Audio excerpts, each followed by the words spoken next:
সপ্তাহ ঘুরলেই লালপুর উপজেলা পরিষদ নির্বাচনের ভোট গ্রহণ, তাই ভোটারদের মন জয় করতে বিরামহীনভাবে সকাল থেকে গভীর রাত পর্যন্ত ভোটারদের দুয়ারে দুয়ারে ছুটেছেন চেয়ারম্যান পদপ্রার্থী ও লালপুর উপজেলা আওয়ামী লীগের সভাপতি আফতাব হোসেন ঝুলফু।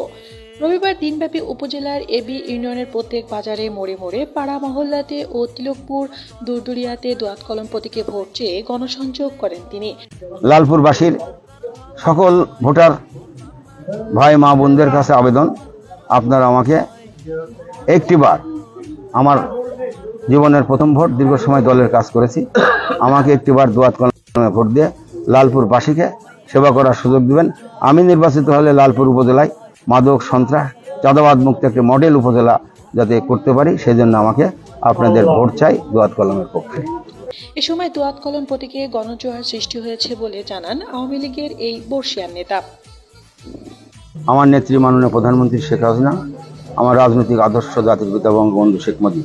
আমি দীর্ঘদিন আওয়ামী লীগের সভাপতি থাকার কারণে লালপুর থানার 10টি ইউনিয়ন, 99টি ওয়ার্ড, 350টি গ্রামে এমন কোনো জায়গা নাই যেখানে আওয়ামী লীগের নেতাকর্মীদের বিচরণ নাই।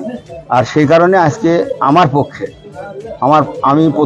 আমি আফতাব হোসেন ঝুলফু, সভাপতি লালপুর উপজেলা, আমার প্রতীক হচ্ছে দোয়াত কলম। আর এই দোয়াত কলমের পক্ষে যে অবস্থান, যেহেতু আমি আওয়ামী লীগের সভাপতি, দীর্ঘদিন ছাত্র রাজনীতি, যুবলীগ, আওয়ামী লীগের রাজনীতির সঙ্গে আমি আছি, সেই কারণে এমন কোনো গ্রাম নাই, এমন কোনো ওয়ার্ড নাই, এমন কোনো ইউনিয়ন নাই যেখানে আমার হাজার হাজার নেতাকর্মী নাই। এই 10টি ইউনিয়ন, 99টি পৌরসভার, 350টি গ্রামে। সেই কারণে কর্মীদের যে উৎসাহ উদ্দীপনা, আমি নির্বাচন ব্যাপারে আমি অত্যন্ত আশাবাদী। এই লালপুর থানার প্রায় 2,38,000 ভোটারের আজকে যে গণজোয়ার সৃষ্টি হয়েছে দোয়াত কলমের পক্ষে, যদিও রাজনৈতিক নির্বাচন প্রতীক নেই, তারপরেও কিন্তু আমি আওয়ামী লীগের নেতা হিসাবে, আওয়ামী লীগের নেতাকর্মীরা আমার পক্ষে নির্বাচনী জনজোয়ার সৃষ্টি করেছে, গণজাগরণ সৃষ্টি করেছে দোয়াত কলমের পক্ষে। আমার বিশ্বাস যে আগামী 21 তারিখে দোয়াত কলম এই লালপুরের মানুষ বেছে নেবেন এবং উপজেলা পরিষদের দায়িত্ব এই দোয়াত কলমের প্রার্থীর পক্ষেই থাকবে ইনশাআল্লাহ।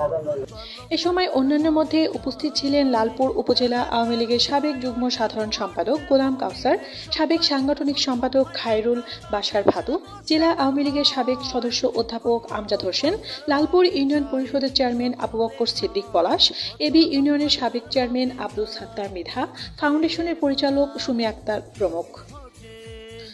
এনএফতানি, লালপুর লাইভ।